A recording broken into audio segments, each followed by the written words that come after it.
I begged my sister to choose her fiancé over me, but she ended their 9-year relationship to keep being my full-time carer, and now I feel like the burden that's ruining her life. I'm a disabled 21-year-old male. I live with my older sister who's 27. I've been a paraplegic since I was a kid as a result of an accident. Our remaining parent, our dad, is pretty old and sick. He's in an old folks' home, and my sister takes me to see him occasionally. My sister is pretty much my full-time carer. She has her own job which she works to support both of us, and when she's not on her job, she's usually taking care of me. She's had a very serious boyfriend for 9 years. They've been in a relationship since she was 18. It's always been a very serious relationship as far as I can tell. He's a really good guy and he's always been nice to me. He also hasn't shied away from offering financial help once in a while. I know my sister has always dreamed of marriage. We talk about it so much, me and her, ever since we were kids. We would play weddings. She would always imagine the day she would get married, spend hours looking at bridal dresses. Even as an adult, he would fantasize about getting married and spend a lot of the time looking at bridal dresses, talking about her dream wedding, what kind of house she'd like to have. She had names picked out for the kids since she was a kid herself, and she's always stuck with those names. So yeah, she's always dreamed of getting married and having a family for a long time. Her current boyfriend has been with her for so long and has been so good to her, I figured he would always be the one to marry her. And I'd be happy for her. Finally she'd have someone to take care of her instead of her having to take care of me all the time. Well, that all came crumbling down. She returned home one day a complete mess, crying and pouring her eyes out all over the place. She told me they'd broken up. It was over. She was so sad. It was heartbreaking to see. It was like a dagger in my heart to see her crying and upset like that, and I felt so useless because all I could offer were meaningless words. She wouldn't tell me why. I figured she just didn't want to talk about it. After a few days, she still didn't want to talk about. She was still incredibly upset, crying a lot. I told her I'm her brother. I may be physically disabled, but my heart and mind still work perfectly. She can talk to me about anything. Very reluctantly and with pushing, she opened up about it. She told me her boyfriend had proposed to her. I told her that's excellent. Why did they break up? She had always wanted to get married and had been waiting years for this. She told me they had talked about it, and her boyfriend wanted her to move in with him. They would find a separate carer to look after me. They would still see me occasionally, but I would not visit them and my sister would no longer be my carer at all. My sister told me she couldn't accept that, and that was the offer on the table as her boyfriend wanted it. She said she couldn't accept it. They couldn't reconcile their different wants, and they broke up. I told her she's crazy. She should have chosen her boyfriend. I know she loved him so much and he was crazy about her. She should have gone and gotten married. She can stay tied to me forever. She should live her own life and have her own family. She was still crying heavily, and she told me she realized that she would never be able to have that. All that stuff she wanted as a kid, to be a bride, have a wedding, have a family, none of it would ever happen. She would be taking care of me forever. I insisted to her, telling her she didn't need to take care of me forever. She should live her own life. She said no, that's what she wants. That's the way it has to be. She would have it no other way. When I kept insisting, she said no, that's it, she's in charge. She makes her own life decisions and I should stop telling her how to live her life. She got angry at me and I quickly apologized. She said it's okay, but I could tell she was really upset and in a bad mood. Why is she doing this to herself? I don't understand. Doesn't she see that I don't want her to sacrifice herself like this? Why did she just give up her boyfriend of 9 years like that? She loved him so much and he loved her, so why did she just push him away like that? Why is she hurting herself like that? I don't want her to be hurting herself just for my sake. I never asked her to make this sacrifice of herself. I told her I wouldn't mind getting another carer for me. She said no, it's her. It has to be her. It's her job. It's her duty to me and to our family. She has to take care of me always. She wouldn't have it any other way no matter how much I tried to reason. I hate myself so much right now. I've never hated being disabled more than right now in my life.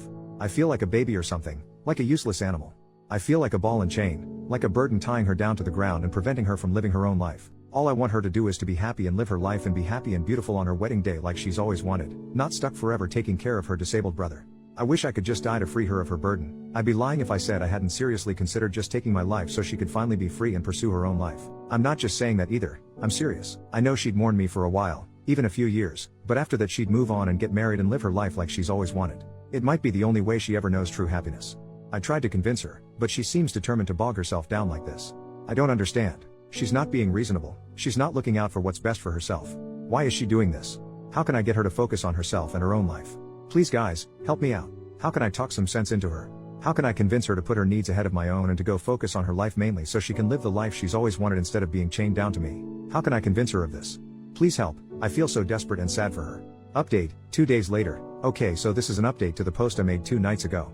I just want to first of all say thank you so much to all those of you who posted extremely kind and heartwarming comments. That was amazing of you. Thank you so much.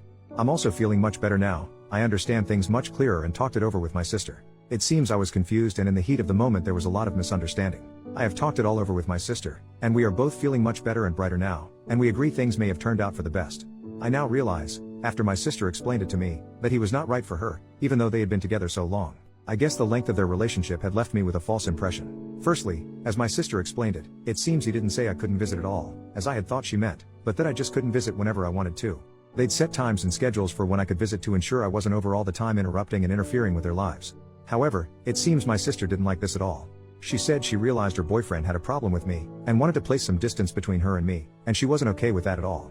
I told her I thought she loved him. She said she thought she did too, but she knows her priorities in life, and she is old enough and mature enough to be able to decide what she wants from life and what her priorities are. I told her I thought she'd always wanted to get married and have children and a family ever since she was young. She explained to me, she still does to a certain extent, but only if the conditions are right. She said that she was a different person when she was younger. Now that she's older, her ideals and priorities have changed. She said that if she does get married, it's basically like what one commenter described as a package deal. I'd have to be included in the family too, and I'd have to live them and be part of their family full time. She said if any potential husband couldn't accept that, then he could get stuffed, and she didn't want him. That's basically what she thinks of her now ex-boyfriend, and she said she feels much more positive about her future now that he's gone. She said while she was with him, she was always feeling unsure about what the future held in relation to her and me, but now that she's made her firm decision, she knows she'll never let go of me. I asked her, what if this means that she'll never get married? What if it means that she never ends up finding a guy who's okay with all this and is willing to settle down with her with me in the fray? She said if that's the case, then so be it. As she explained it, she basically said I'm her family now, I exist and I'm the most important thing to her. She won't sacrifice me for a hypothetical husband and hypothetical children who don't yet exist but may one day. She said priority number one for her will always be me and taking care of me throughout my life and disability. She couldn't imagine living her life without it. I told her, but didn't she feel she was severely limiting herself by chaining herself to me? Didn't she feel she was severely restricting her opportunities in life and what she could become? She explained that her years with me and taking care of me had helped form part of her identity. Taking care of me now is part of her identity and character. It's one of the things she lives for. I found that amazing, but she said she could have it no other way. I provide to her just as much as she provides to me, she said, and perhaps even more. I told her she was exaggerating, but she insisted it was absolutely true. She explained how the mere fact of her looking after me, and her taking care of me, day in, day out, brings so much joy and happiness to her life, she doesn't know how she could ever live without it, and to her it's so much more important than the possibility of having a husband or children. I found it difficult to wrap my head around that. I joke that I really can't imagine that it's always that fun, especially when she's, say, wiping crap from my butt or something. She just laughed and explained how sometimes something that can superficially seem gross, disgusting or painful can still be beautiful and cherished when you look at the love involved. She used the example of a mother giving birth.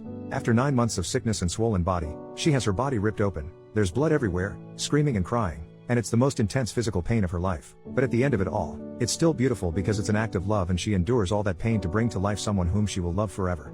So yes, even acts like wiping crap from my butt, as gross and disgusting as it may seem to some, is in of itself an act of love and an example of how much she, as a sister, cherishes me as her brother, and the lengths she will go to as a result of that relationship. And that, I think, is beautiful and true love. So now I have a completely new outlook on her and our life. It's much more positive and I no longer see myself as a burden or a chain. She helped me realize my own self-worth and value. I'm not just some disabled guy in a wheelchair that needs help. I'm a brother and I provide love, friendship and value to this amazing, beautiful, kind-hearted woman I am so proud to call my sister. I no longer have any thoughts about ending my life at all, because I realize how much I am worth to her and how much I mean to her, and how much it would hurt her if I do that, and I could never bear to do that. So I just thought I'd share that update with you all. After all those incredibly warm and supportive comments you gave me were so uplifting. I can honestly say, even though I may be physically disabled, I consider myself to have this amazing gift because I'm blessed with love, and this love is the most amazing thing in the world. I can't imagine living without it. Thank you all so very, very much.